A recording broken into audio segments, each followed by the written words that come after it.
नमस्ते। ये कहानी आपको हैरान कर देगी। इंडिया के दिल में हरे भरे चावल के खेतों और गन्ने के फार्म्स के बीच बसा हुआ है बिष्णुपुर का गांव। पुराना और परंपराओं से सराबोर बिष्णुपुर एक ऐसी जगह थी जहां समय मानो धीरे धीरे चलता था, जहां प्रकृति की लय ही वहां के लोगों की जिंदगी तय करती थी।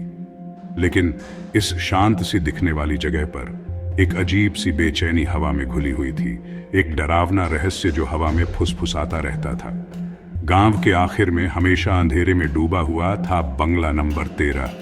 इसका कभी चमकता हुआ चेहरा अब पुराना और टूटा हुआ था, जिसे फैली हुई बेलों ने ढंक लिया था, और एक अजीब सा डर इसके चारों ओर मंडराता रहता था। गांव वाले बंगले के बारे में धीमी आवाज में बात करते थे। उनकी आवाजें फुसफुसाहट से भी कम होती थी, मानो किसी अनचाही चीज का ध्यान अपनी ओर खींचने से डरते हों। बंगला एक खामोश पहरेदार की तरह खड़ा था, जो एक डार्क और परेशान करने वाले अतीत का सबूत था। यह एक ऐसी जगह थी जहां टिमटिमाती लालटेन की रोशनी में परछाइयां नाचती थीं, जहां हवा में अनकहे रहस्यों और हजारों अनसुनी कहानियों का बोझ महसूस होता था। बंगला नंबर 13 का नाम सुनते ही बिष्णुपुर के सबसे बहादुर लोगों की भी रूह कांप जाती थी। ये एक ऐसी जगह थी जहां जिंदा और मुर्दों के बीच का पर्दा बहुत पतला लगता था, एक भूतिया बंगला जिसने पूरे गांव को अपने डर से जकड़ रखा था। बंगला नंबर 13 के बगीचे में एक पुराना बरगद का पेड़ था, जिसकी गांठदार शाखाएं आसमान की तरफ कंकाल की उंगलियों की तरह मुड़ी हुई और फैली हुई थी। गांव वालों का मानना था कि बरगद का पेड़ सैकड़ों साल पुराना है, जो बंगले के भयानक इतिहास का एक खामोश गवाह है। किंवदंती थी कि बंगला नंबर 13 कभी ठाकुर विक्रम सिंह नाम के एक अमीर जमींदार का घर हुआ करता था, जो एक क्रूर और निर्दयी इंसान था। ठाकुर ने अपने इलाके पर लोहे के हाथों से राज्य किया। उसका दिल अपने गरीब किसानों की दलीलों के लिए सख्त था। उसने अपना सारा धन इकट्ठा करके रखा और अपने आसपास के लोगों के दुखों की परवाह नहीं की।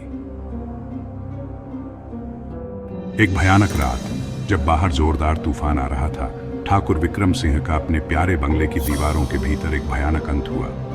लूटपाट और हत्या के बाद उनका बेजान शरीर उनके शुफैंग में मिला। उनकी आंखें खालीपन में घूर रही थीं। ठाकुर के हत्यारे की पहचान एक रहस्य बनी रही, जो समय के साथ खो गई और अफवाहों और अटकलों में उलझ गई। कुछ लोगों ने फुसफुसाते हुए कहा कि यह ठाकुर की क्रूरता का बदला लेने वाले किसी ग्रामीण की आत्मा थी।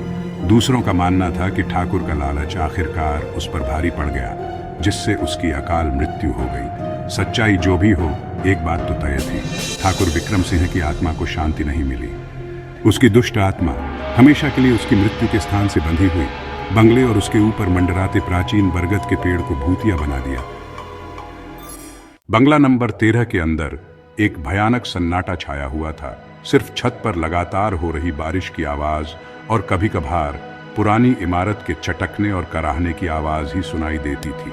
हर कोने से मकड़ी के जाले लटके हुए थे, जो धूल और उपेक्षा से भरे हुए थे, और बासी हवा में सड़न की गंध भरी हुई थी। ये जगह ऐसा लगता है जैसे इसे सदियों से छोड़ दिया गया हो। जैसे ही वे अंधेरे कमरों से होकर धीरे धीरे आगे बढ़े, उनके कदमों की आवाज खाली फर्श पर गूंज रही थी। दोस्तों को बेचैनी महसूस होने लगी। यह देखो दोस्तों, ये एक धूल भरा पुराना ग्रामोफोन है। ड्राइंग रूम में जहां कहा जाता है कि ठाकुर विक्रम सिंह ने अपने आखिरी पल बिताए थे, उन्हें एक धूल भरा पुराना ग्रामोफोन मिला। ये संगीत ऐसा लगता है जैसे यह हमें कुछ बता रहा है, कुछ दुखद और भयानक। जैसे जैसे वे बंगले में आगे बढ़ते गए, वातावरण और भी भयानक होता गया। ठंडे धब्बों ने उनकी रीढ़ की हड्डी को हिला दिया और उनके बाजुओं के रोंगटे खड़े हो गए।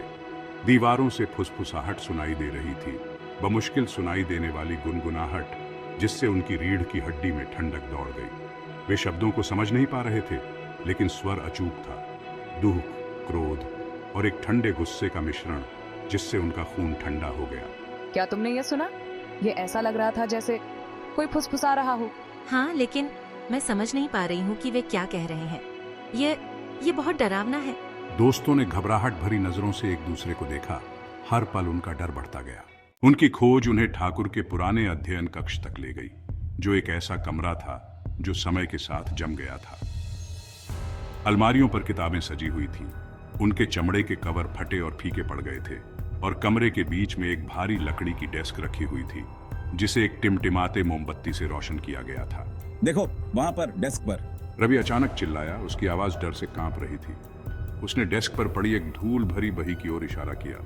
हे भगवान, इसका क्या मतलब है? यह एक धमकी की तरह है। हो सकता है कोई चेतावनी। जैसे ही वे डरावने संदेश को पढ़ने के लिए झुके, कमरे में एक ठंडी हवा का झोंका आया, जिससे मोमबत्ती बुझ गई और वे अंधेरे में डूब गए। तापमान में गिरावट आई और हवा खतरे की स्पष्ट अनुभूति से भर गई। क्या तुमने यह महसूस किया? तापमान अभी गिरा है। अचानक उन्होंने यह सुना, एक रोंगटे खड़े कर देने वाली चीख जो क्रोध और निराशा से भरी हुई थी, पूरे बंगले में गूंज रही थी। ऐसा लग रहा था कि आवाज हर तरफ से आ रही है और कहीं से भी नहीं, दीवारों से टकराकर ऐसा लग रहा था जैसे बर्फीली उंगलियां उनके चारों ओर लिपट रही हों। हमें यहाँ से बाहर निकलना होगा अभी। समूह में घबराहट फैल गई। उनका टॉर्च टिमटिमाया और बुझ गया और वे पूरी तरह अंधेरे में डूब गए। अनदेखी बाधाओं पर ठोकर खाते और लड़खड़ाते हुए वे दरवाजे की ओर भागे, उस बुरे सपने से बचने के लिए बेताब, जो उन्हें अपनी चपेट में ले चुका था। जल्दी करो, हमें बाहर निकलने का रास्ता खोजना होगा। चलते रहो, मत रुको। उनके दिल तेजी से धड़क रहे थे। दोस्त अंधेरे में दौड़े, उस अनदेखी मौजूदगी के भारी डर से प्रभावित होकर जो परछाइयों में छिपी हुई थी। जैसे ही वे उस घुटन भरे अंधेरे से बाहर आए, चांद की एक किरण ने उन्हें पुराने स्टडी के पीछे एक छिपे हुए दरवाजे तक पहुंचा दिया। कांपते हाथों से रवि ने उसे खोला। सामने एक संकरी सीढ़ी थी जो हवेली की गहराई में जा रही थी। हर कदम के साथ हवा ठंडी होती गई और उनके दिलों में एक अजीब सा डर भर गया। वे एक धुंधले से रोशन तहखाने में पहुंचे। दीवारों पर पुराने चित्र लगे थे, जिनकी आंखें उनकी हर हरकत को देख रही थी। कमरे के बीच में एक बड़ा अलंकृत दर्पण खड़ा था, जिसकी सतह धूल और मकड़ी के जालों से ढकी हुई थी। रवि सावधानी से उसके पास गया और मैल को साफ किया। जैसे ही उसने अपना प्रतिबिंब देखा, उसकी आंखें डर से चौड़ी हो गईं। उसे अपना चेहरा नहीं, बल्कि बीते हुए समय का एक दृश्य दिखाई दिया। दर्पण ने उस घर की दुखद कहानी को उजागर किया। प्यार, विश्वासघात और बदले की एक कहानी। वह ठाकुर था। उसकी आत्मा आखिरकार हवेली के बंधनों से मुक्त हो गई थी। उसने उनकी ओर कृतज्ञता और दुख के मिश्रण से देखा और फिर एक आखिरी फुसफुसाहट के साथ वह हवा में गायब हो गया। समूह चुपचाप खड़ा रहा। इस रहस्योद्घाटन का बोझ उन पर छा गया। जैसे ही वे दूर चले गए, चांदनी ने उनके पीछे लंबी परछाइयां डाली। धीरे धीरे दृश्य अदृश्य हो जाता है। धन्यवाद देखने के लिए। लाइक और सब्सक्राइब करें स्टोरी कार्ड को। धन्यवाद देखने के लिए।